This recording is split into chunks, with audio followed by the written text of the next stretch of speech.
नमस्कार दोस्तों, DD red के एक और एक्शन वीडियो में आप सभी का स्वागत है। मैं हूं आलोक। तो आज जो वीडियो लेकर आया हूं, वीडियो है कमर चीमा जी का। और चीमा जी फिर बड़े बड़े ज़्यादा परेशान हैं क्योंकि इस्टोनिया में, यूरोप की एक कंट्री है इस्टोनिया,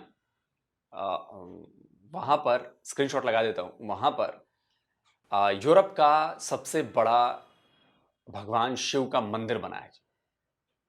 बड़ा ज़बरदस्त मंदिर बना है, करीब 5,500 मीटर स्क्वायर मीटर में फैला हुआ है ये मंदिर। और बहुत ही भव्य बना है और बहुत ही इंपॉर्टेंट जगह पर है इस्टोनिया पे। आप हैरान रह जाएंगे, इस्टोनिया की जो कुल आबादी है, स्क्रीनशॉट लगा देता हूँ, इस्टोनिया की कुल आबादी नियर अबाउट 13,73,000 है कुल आबादी। और इसमें सबसे ज़्यादा शायद इस्टोनियंस हैं, फिर रशियंस हैं। और अगर रिलीजन वाइज बात करें तो इसमें सबसे ज़्यादा वो लोग हैं जो किसी भी रिलीजन को नहीं मानते हैं।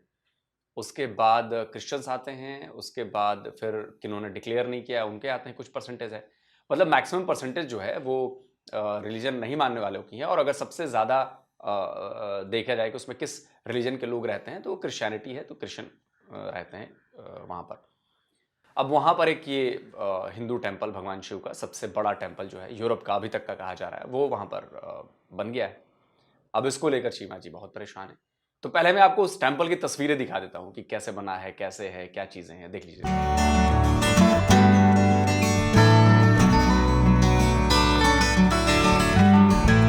और ये जो तस्वीर है, ये जो एक महिला है, एक पुरुष है, इन्होंने शादी की है, जहां तक मुझे लग रहा है तस्वीरों को देखकर। वो शिव टेम्पल में आकर उन्होंने शादी की है। एहसास तो यही हो रहा है कि, और ये एक गोरे जो हैं वो भी एक पंडित जी हैं और उन्होंने शादी कराई है। मुझे तो यही लग रहा है कि वो शिव मंदिर के पुजारी हैं और उन्होंने कराई है। और ठीक ठाक भीड़ देखी जाती है इस मंदिर में। तो चलिए देखते हैं भाई कि इससे चीमा जी क्यों परेशान है, मतलब उनको क्या लग रहा है।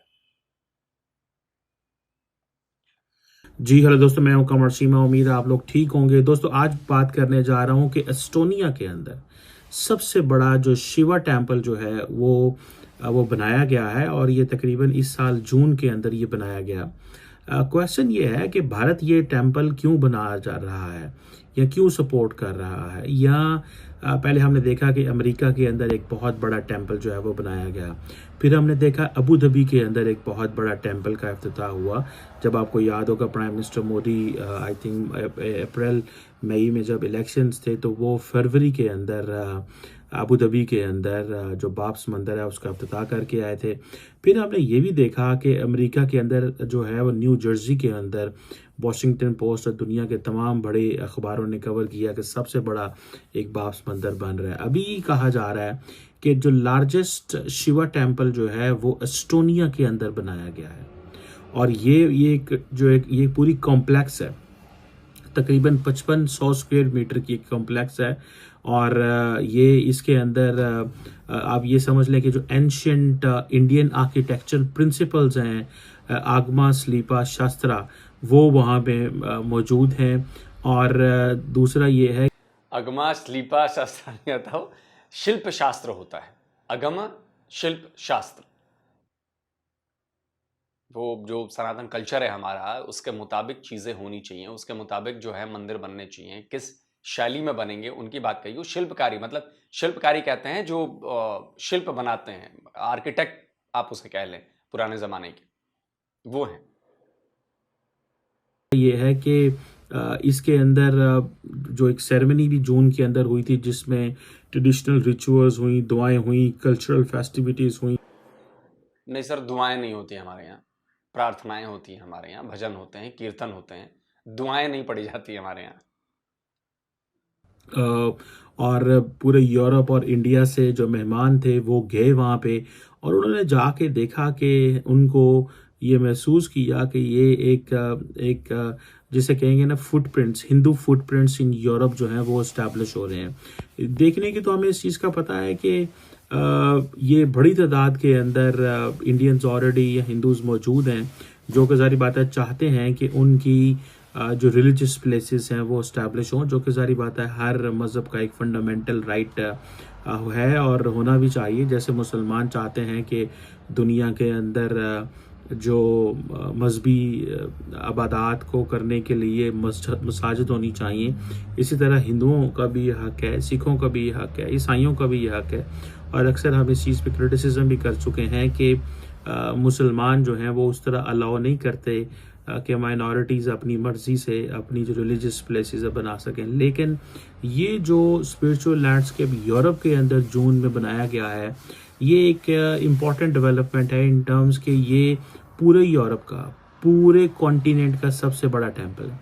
मुझे ऐसे लग रहा है कि under the leadership of Narendra Modi, India जो है वो अपनी जो जिसे कहते हैं ना कि अपनी सॉफ्ट पावर जो है वो तो उसने इस्टेब्लिश की, लेकिन अब वो जिसे कहते हैं ना कि वो अपनी आइडेंटिटी को, अपने जो रिलेशंस को, या अपनी जो जिन जिन मुल्कों के साथ इकोनॉमिक बिजनेसेस उनके बहुत अच्छे हैं, उनके साथ चीज़ों को रीड्रॉ कर रहा है।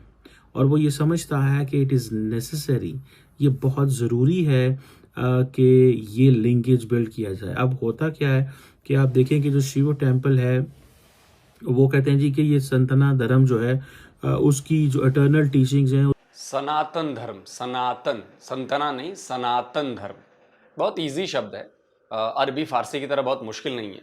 सनातन धर्म टीचिंग्स हैं, उसकी डेडिकेशन है, और ये एक उसको सपोर्ट कर रहा है। सो इंडियंस जहाँ जहाँ पे मौजूद हैं, बड़ी तादाद में मौजूद हैं, वो ये लिंकेज बिल्ड कर रहे हैं। बेसिकली वो जो लिंक है, basically the Indian diaspora and Indian government है, Indian diaspora and Indian society है, Indian diaspora and Indian people, ये जो लिंक है इसको इस्टेब्लिश किया जा रहा है। और वो समझते हैं कि शायद हमें टाइम आ गया है कि हमें अपनी जो फुटप्रिंट्स हैं वो इस्टेब्लिश करने की ज़रूरत है। सो इसमें देखें कि ये आप ये समझ लें कि many people call it as an expansionism of Hinduism around the globe. ये एक एक्सपेंशनिज्म है जो कि पूरी दुनिया में वो है। अब जारी बात है, जब यूरोप के अंदर एक एस्टोनिया को पिक किया गया, वहाँ पे सेक्रेड स्टैचूज जो हैं वो रखे गए हैं। फिर लॉर्ड जो करपागा नादर है वो है, मदर जो ब्रहान नयागी हैं, ये सारे नहीं, मैं इस लॉजिक के को सपोर्ट नहीं करता कि हिंदुइज्म का एक्सपेंशनिज्म हो रहा है। एक्सपेंशन नहीं कर रहे हैं हम। ये टेम्पल्स, ये सारी चीज़ें वहाँ पर बन रही है, वहाँ के हिंदू कम्युनिटी के लिए बन रही है। उन देशों में जो हिंदूज रह रहे हैं, उनके आसपास जो हिंदूज रह रहे हैं, वो उनके लिए बन रही है। हम यहाँ पर हिंदू राष्ट्र बनाने हर जगह नहीं जा रहे हैं, जैसे मुसलमान करते हैं कि हमें तो इस्लामिक देश बनाना है। हम वहाँ पर हिंदू के नियम कानून, कायदे कानून नहीं लागू करने जा रहे हैं, जैसा कि हर मुसलमान करता है कि शरिया लॉ लगाना है जी। हम वहाँ पर कन्वर्जन के लिए नहीं जा रहे हैं कि जी सबको कन्वर्ट करा दो जी हिंदुइज्म में। हिंदुइज्म में कोई कन्वर्ट नहीं हो सकता। तो ये पॉइंट्स हैं, हमें एक्सपैंड करने की जरूरत ही नहीं है। जिसको हिंदुइज्म की शैली अपनानी है वो अपना ले, उसको किसी पंडित के पास जाने की जरूरत नहीं है। ये सारी की सारी जो जिसे आप कहेंगे ना कि ये जो सेक्रेड स्टैचूज है वहाँ पे उन्होंने रखे हैं, और ये बेसिकली वो जो लोग वहाँ पे जाते हैं उनको वो कहते हैं जी कि एक डिवाइन एनर्जी जो है इससे मिलती है। और जब ये जून के अंदर सारा इफ्तिताह हुआ तो पूरा एक हफ्ता लगा, लोगों ने वहाँ पे अपने रिचुअल्स की, इबादत की, और यूरोप से, इंडिया से, पूरी दुनिया से जो गेस्ट है वहाँ पे, अमेरिका से गेस्ट वहाँ पहुँचे।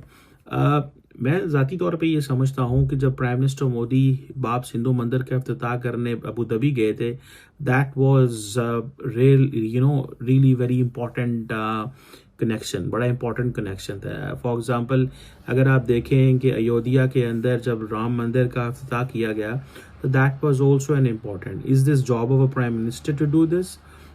Yes, in India the prime minister does want to do this. आपके पीएम मस्जिद में नमाज पढ़ने नहीं जाते हैं। जब आपके पीएम जाते हैं सऊदी अरब तो वो बड़े मस्जिद में नमाज जाके नहीं पढ़ते हैं। उसका सिग्निफिकेंस नहीं है, उसका कनेक्शन नहीं है। क्या एक पीएम को ये सब करना शोभा देता है? आप उनके लिए तो नहीं पूछते। और बिल्कुल भाई, ये क्यों, इसमें प्रॉब्लम क्या है? इसमें प्रॉब्लम क्या है? मैं किसी भी पद पर पहुंच जाऊं, मैं अपने बिलीफ्स तो नहीं छोड़ दूंगा ना, मैं अपने रिलीजन को नहीं छोड़ दूंगा ना, मैं उसको भी फॉलो करूंगा। The Prime Minister in India does want to go to Abu Dhabi and he wants to establish मंदिर वहाँ पे establish करना चाहते हैं। सो इस चीज़ से पता चलता है कि माइंडसेट जो है ना, इंडियन लीडरशिप के माइंडसेट की समझ आ रही है, जो मौजूदा माइंडसेट है कि हमें अपने आप को एक्सपैंड करना है। जब इंडिया ये कहता है कि हमें अपनी आइडेंटिटी को रिक्लेम करना है, इंडिया ये कहता है हमें अपनी हिस्ट्री, जो हमारी हिस्ट्री थी वो चेंज की गई है। जब मुसलमान आए इंडिया के अंदर, उन्होंने बेसिकली एक पूरे का पूरा जो स्ट्रक्चर है बदल दिया, लोगों को मोटिवेट किया गया कि वो अपना मजहब करें। तो इसीलिए कहते हैं, मोटिवेट नहीं किया गया सर, तलवार के दम पर मजहब को बढ़ाया गया, उन्हें मारा गया, उन्हें डराया गया, उनकी चीजें रोकी गईं, उनको परेशान किया गया। जो पाकिस्तान में हो रहा है, पाकिस्तान में उनका सोशल बाइकॉट है हिंदूज का, पाकिस्तान में उनके साथ खाना नहीं खाया जाता, उनके साथ पानी नहीं पिया जाता, उनके नाई तक तो उनके बाल नहीं बनाते मुसलमान नाई। जब सोशल किसी कम्युनिटी का बाइकआउट कर देंगे, उनसे बोलना चालना, ये खाना पीना बैठना उठना बंद, नौकरियां नहीं, पढ़ाई में पीछे, एवरीथिंग में पीछे, क्या करेगा? उसके बाद डराएंगे, गुंडे भेजेंगे, डराएंगे, धमकाएंगे। क्या सिंध से हर साल 1000 हिंदू बच्चियां, नाबालिग बच्चियां किडनैप नहीं की जा रही, उनका कन्वर्जन नहीं हो रहा? क्या आपके बारे में इसको नहीं पता? ये स्क्रीनशॉट लगा रहा हूं, पढ़िए ना सर। इंटरनेशनल एजेंसीज की रिपोर्ट है, आपके पाकिस्तानी मीडिया की रिपोर्ट्स हैं, आए दिन वहां से खबरें आती हैं कि फलाना हिंदू लड़की को अगवा कर लिया गया, फलाने हिंदू को बच्ची को अगवा कर लिया गया, उसकी किसी से शादी करा दी गई, उसको मुसलमान बना दिया गया। और आपके यहां के लोग ये सवाल उठाते हैं कि हिंदू बच्चियों के साथ ही क्यों हो रहा है, हिंदू मर्दों के साथ क्यों नहीं हो रहा? तो मैं नहीं कहता, सुनिए सैयद मुजम्मिल कह रहे हैं, सुनिए।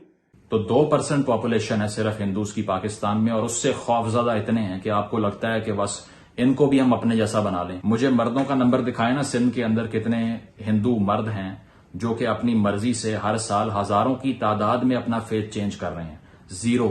लेकिन सारी की सारी आपकी जो दावत है वो अंडर एज खवातीन पे कैसे इन्वेस्ट हो रही है, इसका जवाब कौन देगा? तो ये आपके यहां होता है।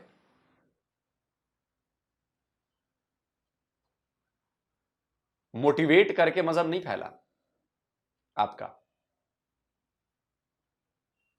और ये आपको लग रहा होगा कि मैं ऐसी बातें कर रहा हूं। आपके डॉक्टर इश्तरार, क्या नाम है उनका, बहुत बड़े लीडर थे, सुनिए वो क्या कह रहे हैं। तो चूंकि मगरिब के लोगों ने यह कहा कि ये इस्लाम तो तलवार से फैला, बुए खून आती है इस कौम के अफसानों से, तो हमारे यहाँ कुछ मुखलिस लोग थे, नेक लोग थे, जो चाहते थे कि इस्लाम को और हुजूर सल्लल्लाहु अलैहि वसल्लम की सीरत को बचाएं, उसके दफा करें।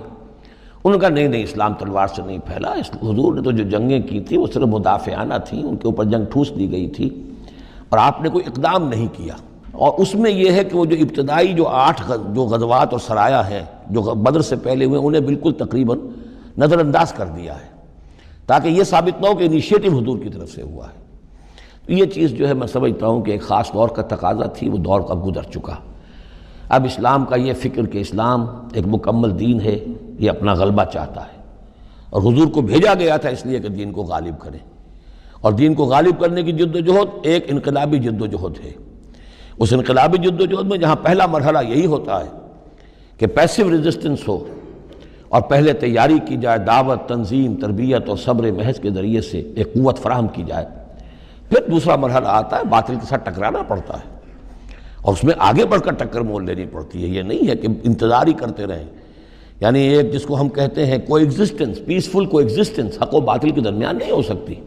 तो इस बात को छुपाया गया पहले कि तलवार के जोर पर नहीं फैला है, क्योंकि लोगों में थोड़ा अच्छी भावना जाए, नहीं डर नहीं, खौफ नहीं, नहीं प्यार से। असल में तलवार के जोर पर ही फैला सर। चीमा साहब, मैंने तो सबूत दे दिया, डॉक्टर इरशाद जो भी है सरार, उनका भी दे दिया मैंने।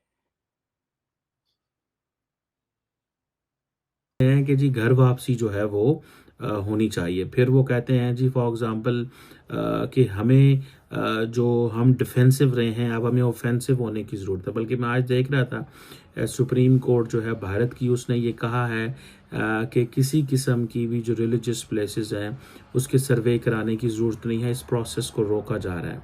सो इंडियन प्राइम मिनिस्टर जो हैं वो ये चाहते हैं कि उनकी वजह से जो एक इंडिया को एक नई आइडेंटिटी मिल रही है, वो आइडेंटिटी को वो अपने वो जैसे कहते हैं ना कि जो वो कहते हैं ड्यू आइडेंटिटी थी, ये वो आइडेंटिटी है जो हमें पहले मिलनी चाहिए। लेकिन वो कहते हैं कि Hindus of India have been very defensive, वो डिफेंसिव रहे हैं, उन्होंने उस तरह ऑफेंसिवली अपने आप को प्रोजेक्ट नहीं किया, अपने कल्चर को, अपनी हिस्ट्री को, अपनी वैल्यूज़ को, अपनी आइडेंटिटी को प्रमोट नहीं किया जिस तरह करना चाहिए था। सो यही वजह है कि लॉर्ड शिवा का जो टेम्पल है वो उनको यूरोप में करना पड़ता है, राम मंदिर का जो इफ्तिताह इंडिया के अंदर करना पड़ता है, बाप्स मंदिर का अबू धाबी में करना पड़ता है। एंड जो मैं आपको कल परसों बता रहा था कि नरेंद्र मोदी पाकिस्तान जब आना था, उन्होंने बलूचिस्तान में एक पुराना हिंदू मंदिर है वहाँ पे जाना था। सो वो जहाँ भी जाना चाहते हैं, he wants to go with this idea of religious lens. And वो उनका ये जो आइडिया रिलीजियस लेंस का इसलिए कामयाब रहता है बिकॉज इंडिया की इकोनॉमी बहुत अच्छी है, इंडिया की सॉफ्ट पावर बहुत है, इंडिया की जो जिसे कहते हैं ना, हर बंदा ये कहता है कि हम इंडिया के साथ कारोबार करना चाहते हैं, तो वो कहते हैं कि this is the right time. मैंने सदा वज़ीर आज़म तो नहीं रहना, तो मैंने जितनी देर वज़ीर आज़म रहना है, मैं अपने फुटप्रिंट्स जो है वो एक इस एंगल से इस्टेब्लिश करना चाहता हूँ। सो उन्होंने ये जो कोशिश की है ये बेसिकली उसी है कि फॉर एग्जांपल इंडिया के अंदर जितने भी नाम थे बहुत सारे चेंज किए, पर्टिकुलरली जो ब्रिटिश एरा के जो नाम थे, वो कहते हैं कि दिस इज़ अ टाइम कि हमें आइडेंटिटी रिक्लेम करनी है। सो ये जो वो कर रहे हैं, एस्टोनिया के अंदर कर रहे हैं, जो एस्टोनिया के अंदर हुआ है कि जी शिवा टेम्पल एस्टोनिया जो है ये बेसिकली वहाँ पे तकरीबन जो 71 मूर्तियाँ पड़ी हुई हैं। सर जी एक मैं क्लियर कर दूं चीज़, एस्टोनिया में जो मंदिर बना है उसे भारत सरकार ने नहीं बनाया है, उसे भारत सरकार ने फंड नहीं किया है। बाप्स मंदिर जो न्यू जर्सी में बना है उसे भारत की सरकार ने नहीं बनाया है, पीएम मोदी ने पैसे नहीं दिए हैं, वो हिंदुओं ने चंदे देकर बनाए हैं। अयोध्या में जो मंदिर बना है वो सरकार ने पैसे नहीं दिए हैं, वो हिंदुओं ने अपने पैसे खर्च करके बनाए हैं, चंदे से बने। कहीं भी भारत की सरकार ने मंदिर नहीं बनाया, चाहे दुनिया के किसी अबू धाबी में मंदिर बनाया, भारत की सरकार ने नहीं बनाया, वो हिंदुओं ने बनाया है। पड़ी हुई हैं हिंदू गॉड्स की। ये एक बेसिकली एक मैसेज है for the European people, for the Europeans के हम क्या थे, हमें एक्सेप्ट करें, हम एक नई आइडेंटिटी हैं, हम एक नया रोल रखते हैं, सो हमें एक्सेप्ट करें। अगर आप हमें ये एक्सेप्ट नहीं करते तो देन जारी बात है वो they have a message. And वो सर जी हमको इस्लाम नहीं है कि आप हमारी बात नहीं मानोगे तो हम आपका सर तन से जुदा कर देंगे, काट देंगे। और हमें क्या जरूरत है यूरोपियंस को ये कहने की सर कि एक्सेप्ट करो? अरे मत करो एक्सेप्ट भाई, हमने कहीं नहीं कहा है कि हमें एक्सेप्ट करो। हमारे इंडियंस जहां हैं, हिंदूज जहां हैं, वो अपने पूजा करेंगे, वो अपने लिए मंदिर की मांग करेंगे, जैसे आप लोग करते हो मस्जिदों की मांग। आप लोग जिस देश में भी जाते हो वहां पर मस्जिद चाहिए, शरिया लॉ चाहिए, इस्लामिक देश बनाना, इस्लामिक कानून चाहिए, वहां के कल्चर को नहीं मानना। हम तो ऐसा नहीं करते। और जो हिंदूज जिस देश में रह रहे हैं वहां पर उनको भाई पूजा करने की जगह तो चाहिए ना, ये तो बेसिक राइट है उनका। वो हिंदूज ये तो नहीं कहने जा रहे किसी यूरोपियन को कि आओ भाई तुम हिंदुइज्म में कन्वर्ट हो जाओ। आप मुझे बता दो कहीं हमने एक बार भी ऐसी बात कही हो तो? आप लोग में तो तबलीग चलते हैं, तबलीग जमात चलती है, हमारे में बता दो कभी किसी ने जाके, तबलीग जमात तो कही जाती है कि भाई कन्वर्ट कराना है, हमारे यहाँ बता दो कि हमने कभी कन्वर्ट कराया हो? कभी नहीं। हाँ, घर वापसी इज डिफरेंट थिंग। घर वापसी ये है जैसे आपके दादा परदादा हिंदू रहे होंगे, अब आपका मन किया कि चलो यार अब जब मेरे दादा परदादा हिंदू थे, मतलब दादा परदादा नहीं 8-10 पीढ़ी पहले की बात कर रहा हूं, चीमे उमे जो भी होंगे, चलो अब मैं फिर से अपने पुराने धर्म में लौट आता हूं। दैट इज घर वापसी, क्योंकि आप पहले हिंदू ही रहे, इसलिए बाकी कोई हमारा कन्वर्जन से मतलब नहीं। एंड वो समझते हैं, इंडियन समझते हैं कि हमारा जॉब जो है वो ये हमारी सॉफ्ट पावर है, बिकॉज हम कोई लड़ाई झगड़ा नहीं करते, हम कोई आपको कत्ल वारत की बात नहीं करते, हम कोई जिहाद की बात नहीं करते जिस तरह मुसलमान है। मुसलमानों का ये है ना कि वो जहाँ भी गए मसाजिद बनाई, लोगों को कन्वर्ट किया, लोगों को अपने साथ अटैच करने की कोशिश की, जिसकी वजह से बहुत सारे लोग जो हैं वो एट टाइम्स ऑफेंड भी होते हैं कि जी ये एक्सपैंड करना चाहते हैं। लेकिन टू दिस डेट इंडिया की तरफ से एक्सपेंशनिज्म ये नहीं आ रही कि वो तबलीग करते हैं या लोगों को कहते हैं कि दे शुड बी हिंदू। वो एक चीज़ जो मुझे समझ आई है as a student of politics, मुझे करेक्ट कीजिएगा, मैसेज बॉक्स के अंदर। I would love to read that. एक तो वो ये कहते हैं घर वापसी करें, कि जो जो हिंदू था वो वापस हिंदू बन जाए, आप जो भी थे लेकिन आप वापस हिंदू बन जाए।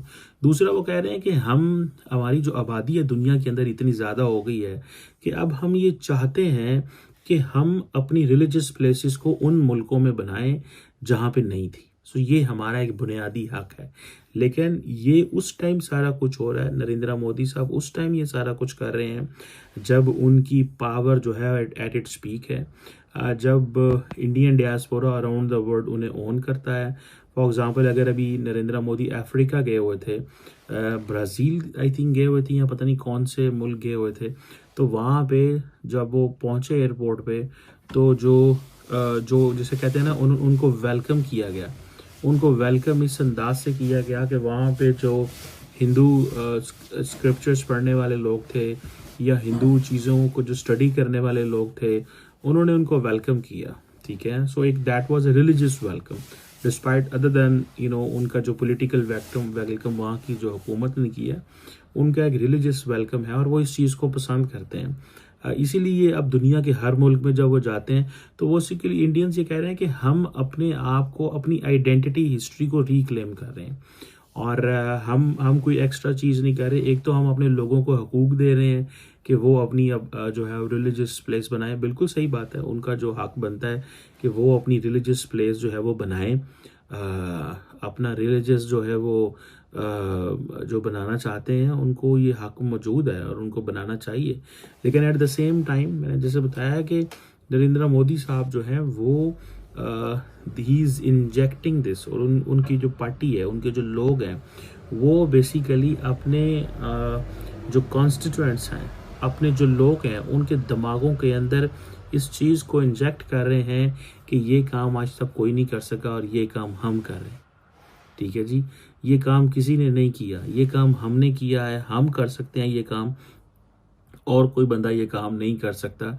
सो हमें ही वोट दिया जाए, हम इकोनॉमी भी बेहतर करेंगे, हम आपको दुनिया में खोया हुआ मुकाम भी लेके देंगे, हम आपको जिसे कहते हैं ना जो रिलीजियस ओनरशिप है वो भी लेते हैं, हम अपनी आइडेंटिटी को भी प्रमोट करेंगे और हम दुनिया के अंदर हर कुछ वो करेंगे जो एक बड़ी ताकत को करना चाहिए। सो there are multiple projects which Narendra Modi has started at the same time। ठीक है, जैसे फॉर एग्जांपल वो कहते हैं जी हम अगर पापुआ न्यू गिनी के अंदर कोई तूफान आता है या कोई नेचुरल क्लाइमिटी है तो हम वहाँ भी $1 मिलियन देंगे। सो एट मल्टीपल फ्रंट्स वो ये काम कर रहे हैं। ये काम फॉर एग्जांपल सारी बात है चाइनीज़ नहीं करते, चाइनीज़ ओनली को वो कोई अपनी उनकी तो खैर उस तरह रिलीजियस वो पोजीशन नहीं है, वो नहीं करते। लेकिन ये क्योंकि मुसलमानों ने इंडिया के अंदर की है और नरेंद्र मोदी ये समझते हैं कि ये अब मेरी जॉब है, मैं ये करना चाहिए, और मैं जिस तरह की वो पर्सनालिटी हैं, जिस तरह उनको लोग वेलकम करते हैं within the Hindu communities और within the Indians, not just Hindus but across the world, जिस तरह उनको बाकी जो इंडियंस उनको वेलकम करते हैं, तो वो समझते हैं कि ये चीज़ मैं एक दूँ। अब देखना यह है कि when Congress party comes in power, do they keep this momentum, will they keep अंदर ही अंदर आपकी भी इच्छा यही है कि कांग्रेस पार्टी जो है वो पावर में आ जाए। देखिए बहुत मुश्किल है कांग्रेस के लिए पावर में आना। जिस तरह से उनकी नीतियां बन रही हैं या जिस तरह से उनकी चीजें दिख रही हैं, बहुत मुश्किल है। प्रियंका गांधी पैलेस्टाइन का बैग लेकर पार्लियामेंट में चली जाती हैं। ठीक है, बड़ी हमदर्दी है भाई आपको पैलेस्टीन के लोगों से, होनी भी चाहिए।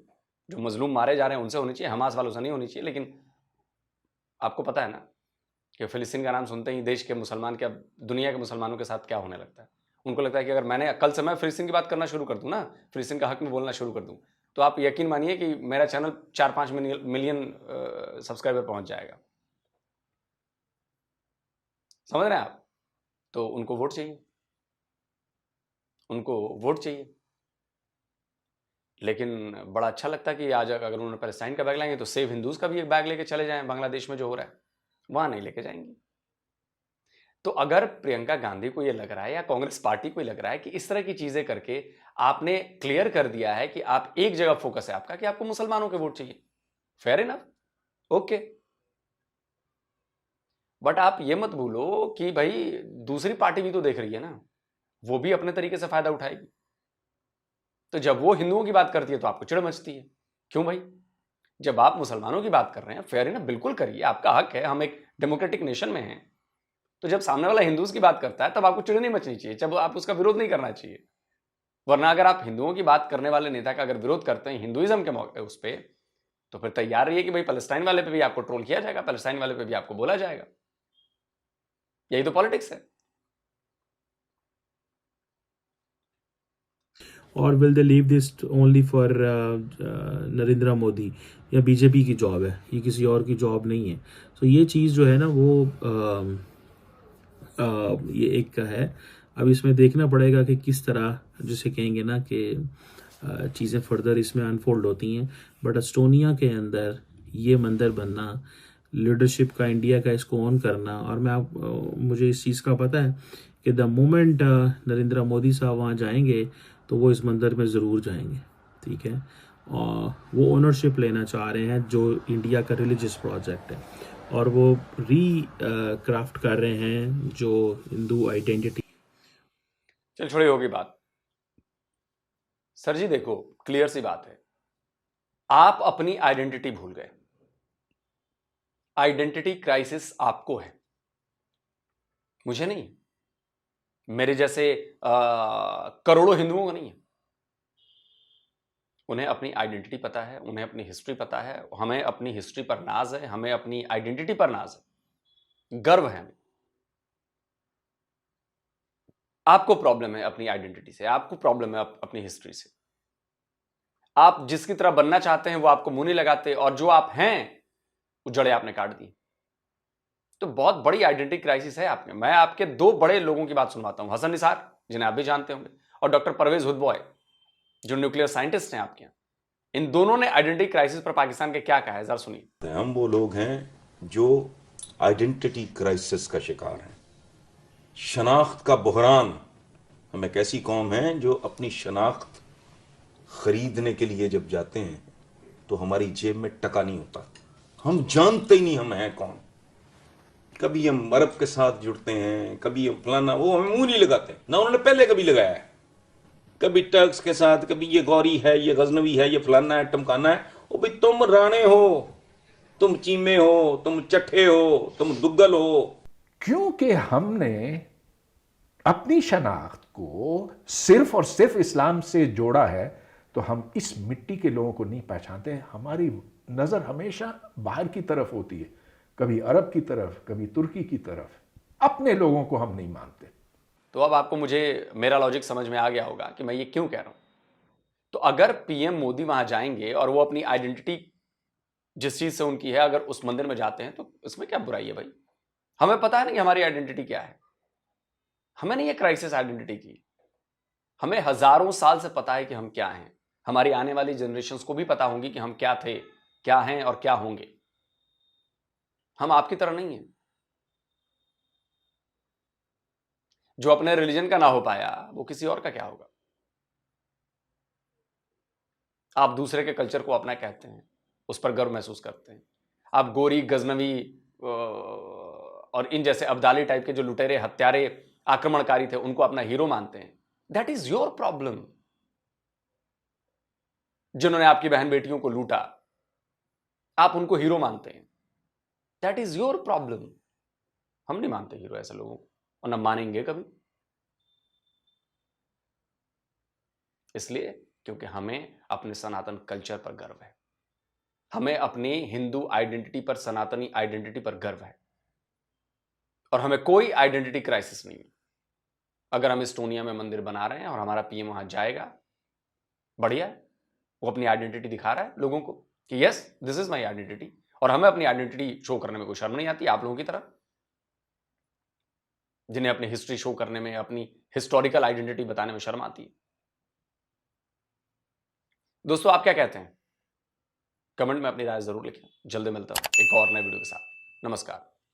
जय हिंद। तो अगर आप चाहते हैं मुझसे बात करना, मुझसे कोई सवाल पूछना, तो फैन कॉल पर आप मुझसे कनेक्ट हो सकते हैं। फैन कॉल में ये सुविधा है कि आप अपने हिसाब से वहां पर जाकर टाइम स्लॉट बुक कर सकते हैं कि आपको फलाने दिन मुझसे बात करनी है, फलाने टाइम पे मुझसे बात करनी है। लेकिन ये भी बता दूं कि ये पेड सर्विस है,